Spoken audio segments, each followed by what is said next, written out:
Thanks for staying with us. Joining us on the show today is award-winning medical doctor, digital content creator, health communication expert, and lifestyle influencer, known especially for giving out medical tips and nuggets on his social media pages in his own unique style, Twetwe. Everyone's favorite, please join me in welcoming Dr. Nonso Egemba, popularly known as Aproko Doctor. Okay. Yeah, well, we're fully on you.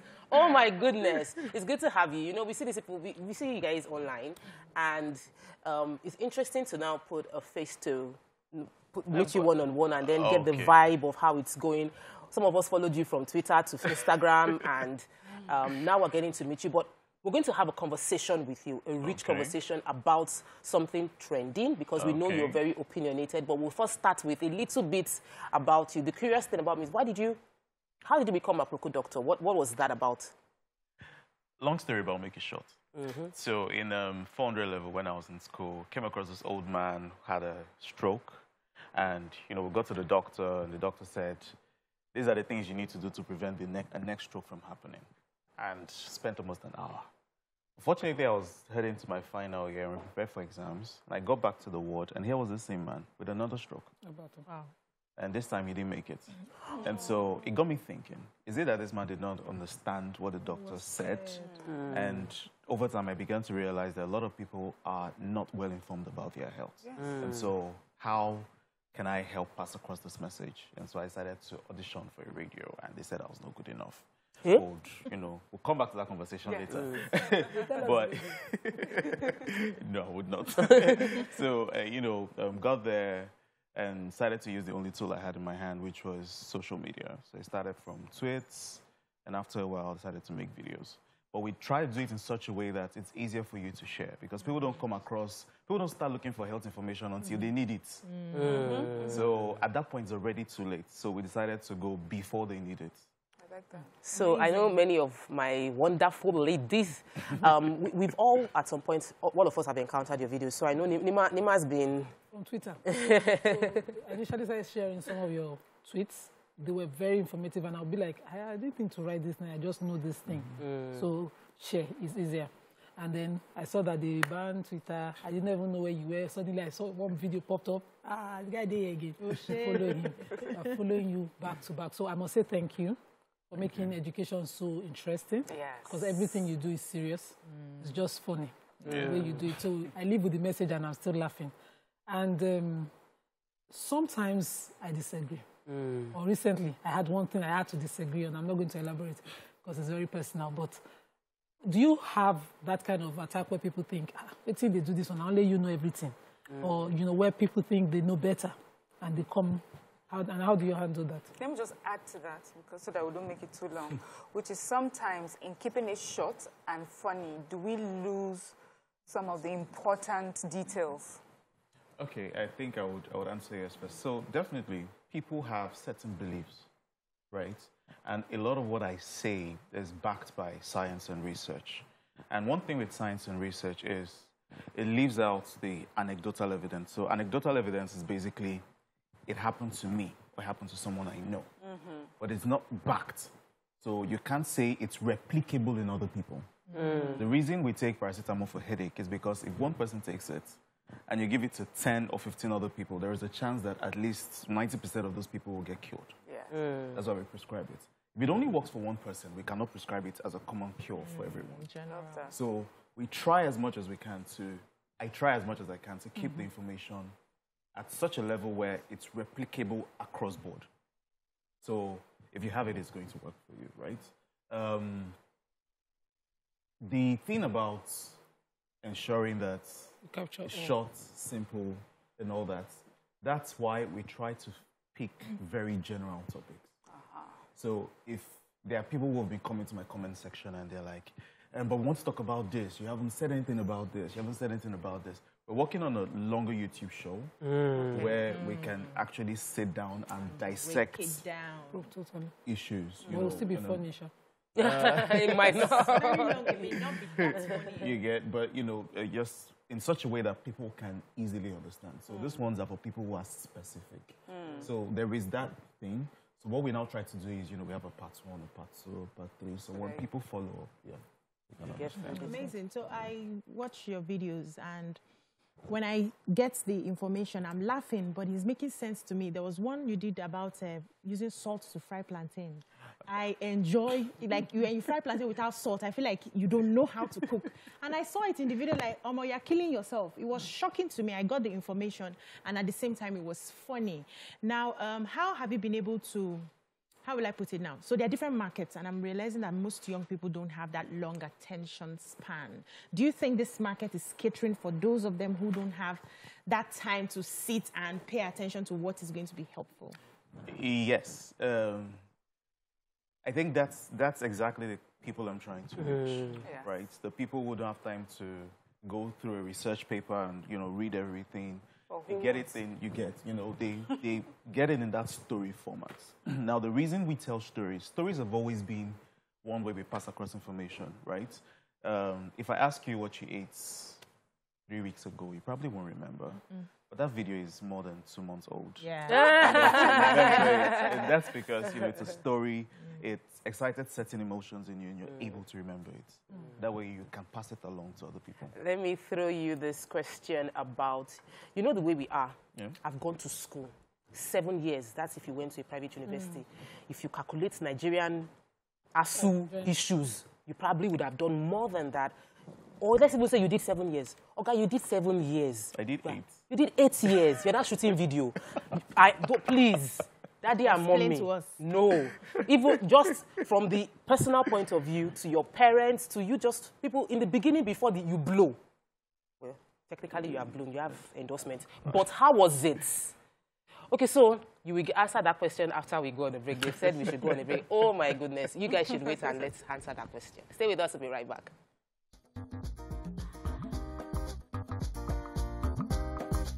Stay tuned. Your View will be right back. Thanks for staying with us. So we're still talking to the Aproko Doctor, and I asked, you studied medicine, 8 years in school, and you are now a social media digital content creator. How did that make your parents feel? Mixed feelings. So when I decided to go into this, when I decided to give it more attention, my parents did not know. So, because I needed to prove something. I wasn't necessarily doing it for the money initially. I was doing it because I could see that what I was doing was actually solving a much-needed problem. Good. I just did not know how to approach it professionally. So I was basically just telling stories, but you know how we used to grow up and they would put paracetamol inside a bar and then wrap it. So it was the Eba that's the story, and then the actual message is inside.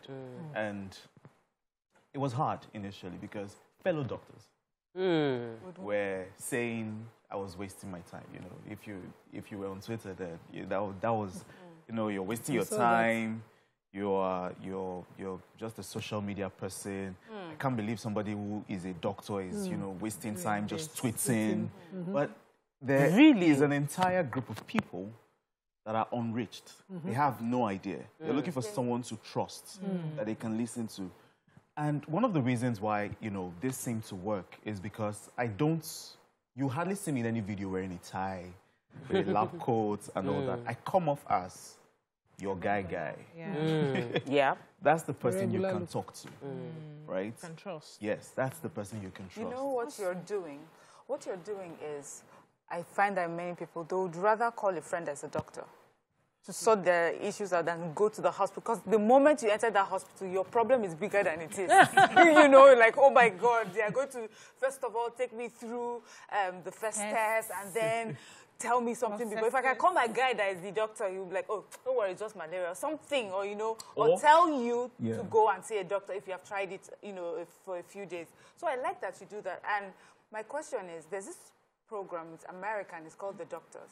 And I've always wondered if we could replicate it here in Nigeria and if people would find it as interesting as a lot of people. But I think your way is much more, will be better for us than that, because your way is indigenous to us. That is how we like to hear our stories. That way. So you're doing amazing, and people are are learning a different way now. So the doctors that are in the hospitals, they know now. All of us were on Google now. So when we go to visit a doctor, if he says we have this, we say yes, because I saw the symptoms on Google. So, you know, I had one doctor ask me, please, are you a nurse? I said, no, I'm just a Google doctor. But, you know, so I just want to say, having done this, does this mean that your real doctor practice is on hold, or this is just... That was another very good question. So I still practice. How do you find time to? So I've moved into telemedicine now. Oh, okay. So reaching out to patients online. Okay. And sometimes I have private patients that, you know, that I go to visit. But what I'm trying to focus in currently is on public health. Okay. And we Nigerians still assume that people who study public health are not real doctors. If you're not in a hospital, you're not a doctor at all. But you get your vaccines because they're public health professionals, right? So that is another aspect. And also trying to fuse the world of media and medicine together. You know, things like MCV Sugar. Yes. Talked a lot about sexual health and reproduction. Yes, and it was done as a... And it was done as an everyday thing. Yes. So that's what we're trying to replicate, to be able to reach a lot more people. Amazing job you're doing. But I know that for you to be effective in this Aproko you're doing, you must have been a gossip as a child. You're the one that used to report. Don't choke, calm down. The one that used to report to the parents what everybody is doing in the house. So you're going to tell us a bit of that story. But how are you able to navigate your massive followers? Are those followers just about, you know, enriching? Or do you, in the midst of your followers, still have people who are constantly antagonizing what you do? Yes. So... Trolls. I love conversations. I love when I'm challenged. I love when the challenge comes with knowledge, because that's the way I was trained. If you tell me what I said is wrong, tell me why it's wrong. Don't just tell me you're wasting your time. You're this, you're that. If you come off insulting, I assume you don't have any knowledge. And I have zero tolerance to trolls. So you block. Immediately. See, my peace of mind. Fair. Immediately. I block and keep it moving. Right? But there are people who have had conversations. And in the process of conversing with those people, I get a perspective that I was not seen before. So you're open. So I'm able to learn from their own experience. And it helps me. Superior arguments, personal experiences. Because it helps me, okay, probably the next time I'm doing this, I need to put in that sect of people together. Were you gossiping when you were... Yeah, was I gossiping as a child? I was the firstborn. So naturally, now we always, you know, tell mom see what's in there happen. Really? That's what. But I think in person, I'm actually a quiet, reserved person. I'm the person who would you invite to a party and I'll just sit in one corner with... watch everybody. It's your cup. Hope it's not that on that cup. I watch everybody. It's the real cup. Not the red cup. It's not the red cup. And then go and mimic each and every person. So that quiet person who's watching everybody knows how this one drinks, how this one eats, how this one speaks. And then this just explains the grandpa look, young boy look, and all of that. I really love all the personalities. But my concern is, is it about the money? Because now it seems to me medicine is also very lucrative than media and then social media. And now you're endorsed. Because I heard that one on Jingle the Voice. I said, this guy has gotten an endorsement. So you're maximizing every area. How lucrative and, you know, has it become? If it were for the money, I would be in UK right now. Did you see that was my next question? Earning in pounds sterling. When they threaten us. We just gave you a fact. UK said they suffer inflation. But still, I can be sending the money down here so that we're building like 1 or 2 houses. So initially it was not for the money. Now, even right now with the massive number of followers, you know, millions of people everywhere, it's still not about the money. Because if it were about the money, I would be endorsing every and anything. Yes. I've had endorsement I've had to turn down from bet companies.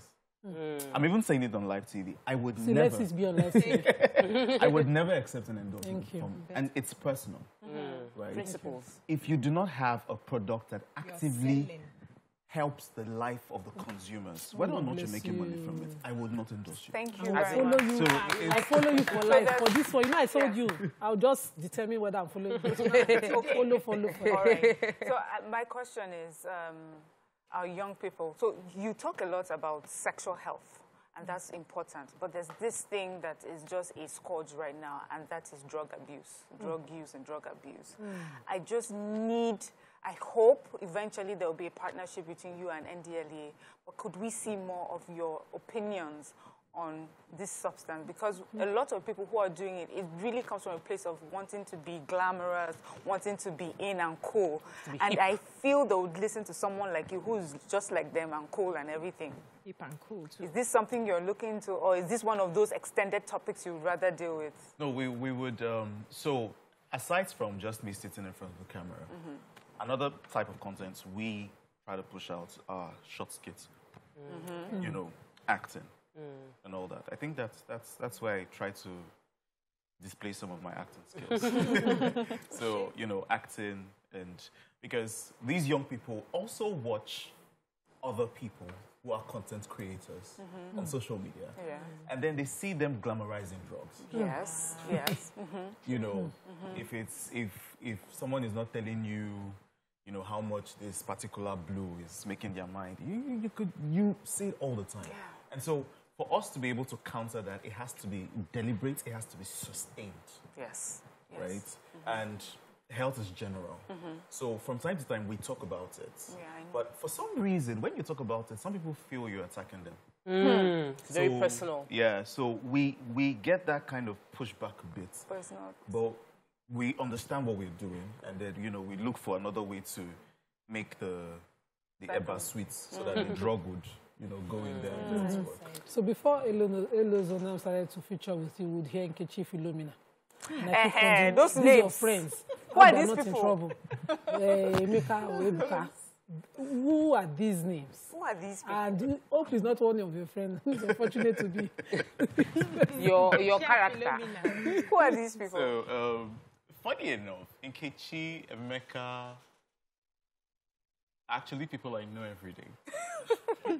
Like, so they see me and they're like, they don't know whether to be angry or mad or happy. That their name has blown.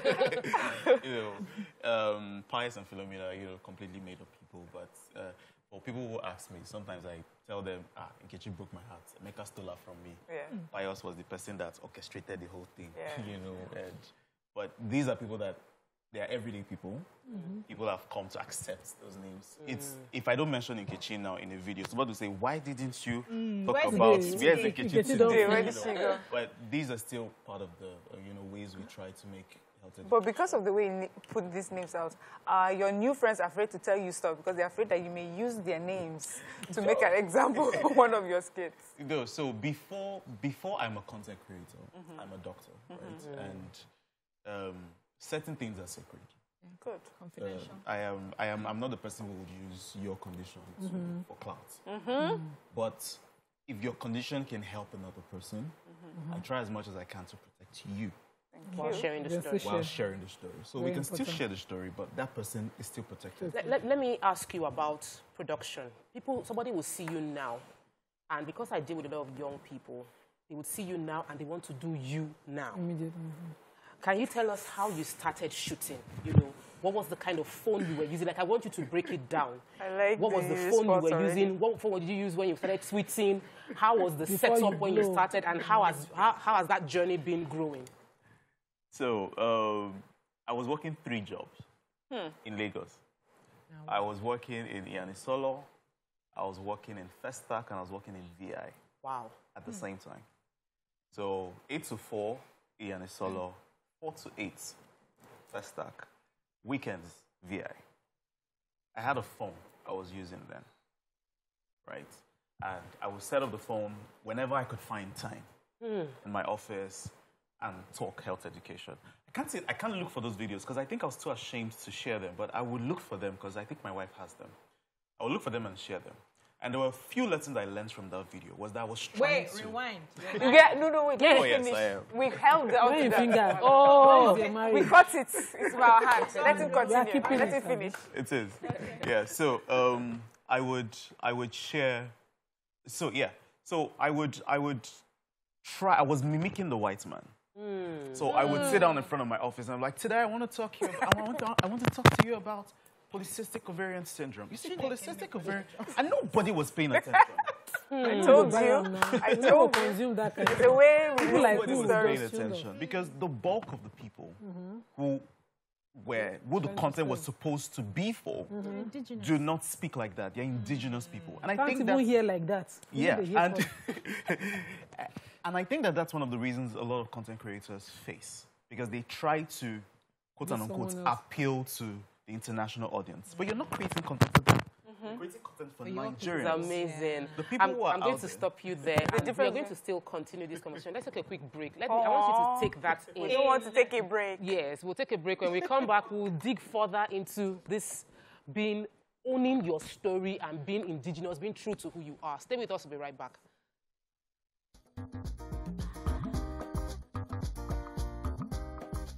Stay tuned. Your View will be right back. Thanks for staying with us. We're still with Aproko Doctor. He's actually Dr. Egemba, but this is how you know him. And you're giving us the backstory of how you started. And I love the fact that you said you also wanted to sound like them until you came back and sounded like us. So I was using a small phone to make the videos were not clear, right? And I moved to Twitter, you know, trying to make this posts. But one thing was I was consistent.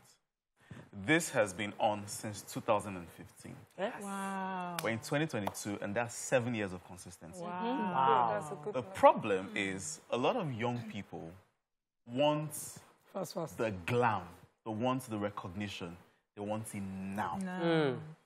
And if they don't get it now, they are frustrated. And they think, this is not for me, I just move on to something else. But there's something called grit. There's something called staying power. Because it's in the process of... There are some people that come to my page or they're just hearing about me for the first time. And before you know what's happening, they've watched 70 or 80 videos. At a go. At a go. And that's because you have enough content. But if you don't have that staying power, you keep trying your hands at different things because you want to blow in 1 year. No, life does not work that way. Fantastic. Just because it has been glamorized in social media. Now people see this. They don't see the backstory. Yes. They don't see the trials that come with it. They don't see the rejections that happen. I had people tell me, even till now, on my way here, I was hearing a story about someone who was supposedly high-placed in society, who went about, saying, this person wastes his time on social media, this person is not doing a serious job. But Till now. But I would have felt bad, but I was like, I've partnered with CDC. I've partnered with the World Health Organization. I've partnered with IPPFA Africa. I've partnered with, name it. And yet you're not serious. And yet I'm not serious. The lives you are saving. The lives you are saving with your content. You can't even number it. But you're a doctor, you're not wearing lab coats. How can you be serious? So, young people out there, those watching this shows, I think I should talk directly to you. Good things take time. Thank you. And you need to believe strongly in what you're doing and give it time to grow. It's not always about money. Talking about being indigenous, I'm just beginning to realize that the stories we're told growing up is beginning to change. We're told that you have to speak a certain way, act a certain way. This one was giving me gist of etiquette class, how you eat a certain way. And I said, it's not for me. The life I'm living right now, I will not do that. I will eat the way I want to eat. And it formed the better part of our lives. But now people are seeing that even the people you are trying to etiquette for are coming here for the originality that you have. I've heard how they, give movies on Netflix and everything. They want to partner with people who give them indigenous stories. There are a lot of movies on Netflix that are in their local languages. They just have the subtitle because they are going indigenous. How do you advise someone who, maybe a young person, who is looking to do skits and everything, on how to find something that you're good at in your own would I say language now, or your own locality, and harness it? Instead of trying to be a certain way, act a certain way, speak a certain way, have a certain accent. So when we're growing up, the popular songs were important songs. Now, we have people like CK. Yes, sir. With his songs worldwide. We have Burna Boy, we have the rest of them. And Afrobeats is beginning to take center stage in the world. You have 3-star, 4-star hotels playing Afrobeats in their lobby. Yes. It never used to happen. And it's only proof that if you own yourself, other people would accept you. Really? Own yourself. You need to own yourself. You need to be proud of your story. Sometimes when I tell people my story, initially people think, this one went to school abroad, you know, did one or two things. My name when I was in school was actually Bobby, because I never behaved like the actual person. I grew up in Surulere, Aguda. For real? Yes, I sold pap and ogi. Is it lie? I'm serious. Please tell the story. I sold pap and ogi by the roadside. Wow. The reason I love books so much was because I could only sit by the junction doing nothing. And so books were my escape from that place. Right? So tell your story. Own it. There are people out there who are looking for stories. Yeah. And if you can tell your story, but the most important thing is you need to be sure that there are people who can resonate and relate with that story. Because it's only when people relate to it, yes. So if you find your tribe and, you know, talk to your tribe, people now start hustling to be part of that tribe. On a normal day on Instagram, I don't sound this way. Of course. Of course not. I don't sound this way. If you listen to me on Instagram, the first thing that occurs to you is this guy doesn't know how to speak English. Because sometimes I jam talk some things, but it's deliberate. Has to break through the mind. Yes. Finding your tribe. Because that is my tribe. That's these people I'm trying to reach. Mariam is going to throw in a question. Yes, I just would like again for us to talk about some of the issues that you talk about. What would you say is something that is serious that Nigerians do not pay attention to health-wise, medical-wise? What is it that is so serious you wish Nigerians were more aware of it and did better? Mental health. Yes, mental health. Mental health. And that's one of the reasons why we've not really given it so much, I don't want to say attention, but we've not given it so much spotlight yet. Okay. Please, the word is yet. The reason being that style of content may not be well suited for mental health topics. Because it may look like you're trying to, it may look like you're trying to mock mental health issues. So the long YouTube format is well suited for it. And we are already producing it because the idea is we're going to speak or we're going to hear from people from their own point of view. So in doing that, we help create a community of people who live with the same condition.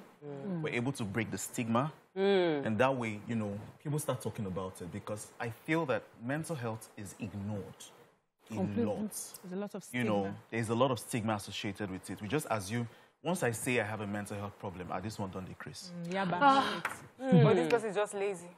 Recently, they talked about a very popular actress who they said she had a mental breakdown. She got mad. Nigerians went with it. You need to see the comments. They went with it. So if somebody else has, you're at your risk to declare. But it's better to share. I wanted to build on this that you're doing and see how much you partner certain other charities, for instance. You have a huge platform, and so you have other causes that other people do. Would you support a friend who has a cause that, you know, you think, let me use my platform to help? Would you do that amongst your friends? Sure. So for non-governmental organizations or non-profits, it is also important that you're solving an actual problem. Yeah. For me. And sometimes I think it helps if I'm able to, I don't want to say connect, or, you know, if I'm able to empathize with what you're going through. For example, I've been to the Doreen Jemaze Foundation, and what she does is help people who are victims of gender-based abuse. You know, people who have, you know, probably gotten pregnant by their fathers. It's when I listened to their stories, You connected. I was mad, angry, sad. I know. There was just this wave of emotions going up in me. I was looking for somebody to beat, but at the same time, I was like, you're not a violent person. It was just so much. Now, partnering with that kind of organization, for me, is a yes. I'm going to help push the stories, right?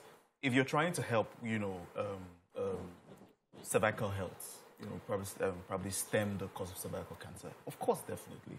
It doesn't have to be, quote-unquote, well paid for. and all that, yeah. So honestly, we've had an amazing interview with you. Yes, we all love what you're doing. On this table, we support good works, we support legitimate success, we support stories of Nigerians doing good, because, you know, the negatives thrive. But you are someone we really celebrate, and we're grateful to give you this. Thank you. And let more people connect with you. So if you don't know Aproko, where have you been? Are you under the rock? Like, you're connected with this person. Thank you so much for being on the show. Thank you for sharing your authentic story with us. We will definitely... We'll definitely bring you back. Congratulations on your... We were late to hear about it. All of us were heartbroken because we are arranging... We were matching you with our nieces and... Just broke our hearts. You wanted to call you... Let me just give you... what would be your final word to anybody watching right now? What would be your pattern statement? Straight to the camera. So my pattern statement is this. Your real address is actually your body. And that is the only thing you can actually take care of. Please. Treat it like gold. Sweet. We'll take a quick break. When we return, we'll continue with the show, talking about some challenges that have been happening in Nigeria. We have someone that you would all want to talk to. I'll keep you in suspense. When we come back, you will know more details. Stay with us. We'll be right back.